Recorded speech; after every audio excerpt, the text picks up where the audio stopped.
Okay, so today we leave Cali and we head to Popayan, which is the White City, also known as the White City. It's a beautiful old colonial town. Apparently it's one of the best preserved colonial Spanish towns in Colombia and South America, and it's all painted white. It's meant to be pretty beautiful. I don't know if it's a really interesting road today. It's about three and a half hours, so let's go.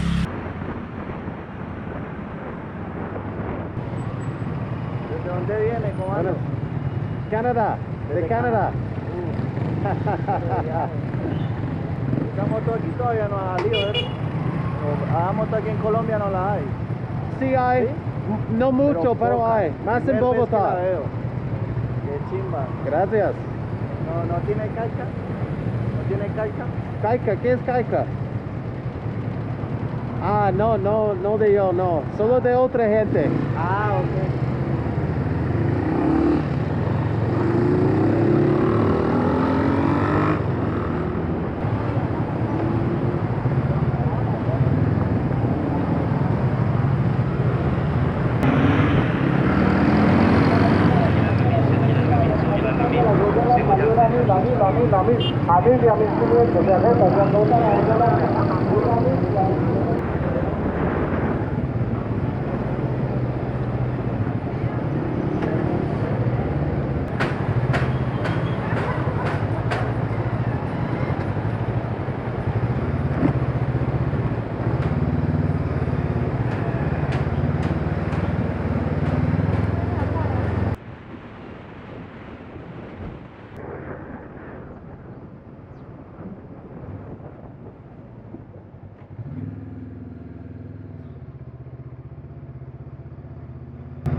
All right, so I made it to Popayán. By the time I got here last night, I was soaked, I was dirty, actually didn't feel too well. And so I just got here and went to sleep, didn't do any filming or anything else really.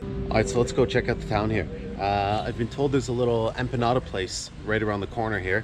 And I absolutely love the empanadas in Colombia. Some people say the Colombian food isn't really good. I absolutely love it.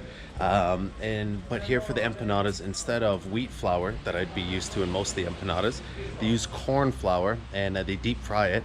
And apparently here, instead of meat, you can get meat, but they have a Popayán filling, which is like pumpkin seeds mixed with a bunch of stuff, and a traditional drink with traditional fruit. So, you know how much I love food. Let's go eat and then explore. Alright, so it's about $2 for 10 empanadas and another little bit for a delicious smoothie, thick with red fruit. Delicious.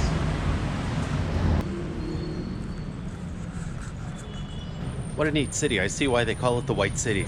It's unlike anywhere else I've seen in Colombia. I have seen some other colonial towns, but not like this, all painted white. It's like something, I've seen a couple towns like this in Mexico, but it's really, really, really beautiful. There's really good food too.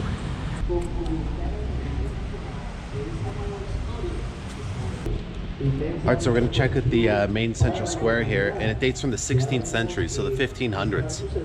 It's just incredible. Fue el primer afrodescendiente, unas dialécticas antirracistas.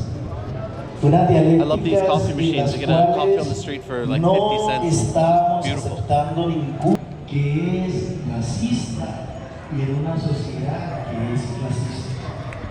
Entonces, diríamos así a la sociedad, queremos una transformación social y queremos hacer nuestro que es necesario.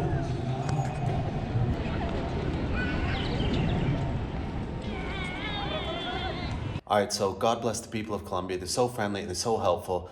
Sometimes the help doesn't turn out exactly like I'd hoped. The bike was so dirty, and I went and got it cleaned today, and it's looking absolutely beautiful. And then I need to get the chain tightened. Unfortunately, when they wash the bike, they put a whole bunch of the spray stuff that you see them put on cars to make them shiny, and the stuff around the wheels to make it shiny.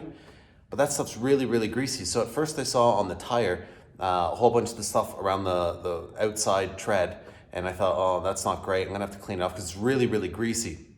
And I don't want to be leaned over on, it's basically like oily. So I saw that and I thought, oh, whatever, it's fine. I'll clean it off when I get back to where I am. But then I went to get when I went to go get the chain tightened, the bike wasn't stopping. And I'm thinking, why is the bike not? What's wrong with this? And I realized that they've just overly liberal with wherever they were spraying it, and it's all over the discs. So it's on the discs, and since I've used it, it's gone onto the pads. And I have to go find like a can of brake cleaner or something somewhere and do it myself, because I don't really trust anybody to do that. So yeah, I got some problems with the brakes. It's just not stopping on hills. When I hit the front brake, it's rolling back unless I give it like all the force that I can. So yeah, not great. The braking's not perfect. And I went to get the chain tightened at a Honda dealership. I thought, okay, I'll bring it to the Honda. They'll know what they're doing. I mean, they obviously know what they're doing. They had bikes all torn apart, but there was no measurement. It was like, I need 35 millimeters for replay. There was no measurement. Like, this seems good. They didn't really look at the both sides to make sure it was straight. There was no torque wrenches or anything involved, just hand tight on the axle. So it's probably under or over tightened. Who knows? But they didn't charge me anything. So again, it's like, they're so friendly and so helpful, and I love it. But sometimes I'd pay for that just little bit of extra care. Just all shiny and greasy and oily, and I mean, just look at that. And then the disc too.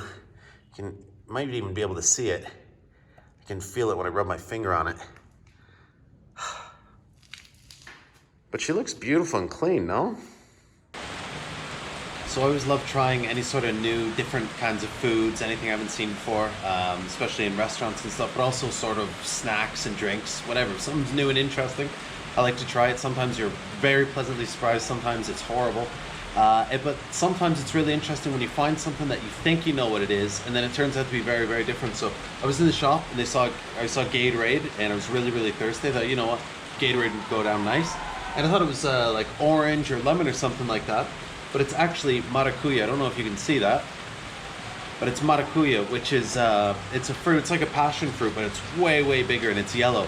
But it's absolutely delicious. So yeah, they have maracuya flavored Gatorade in Colombia.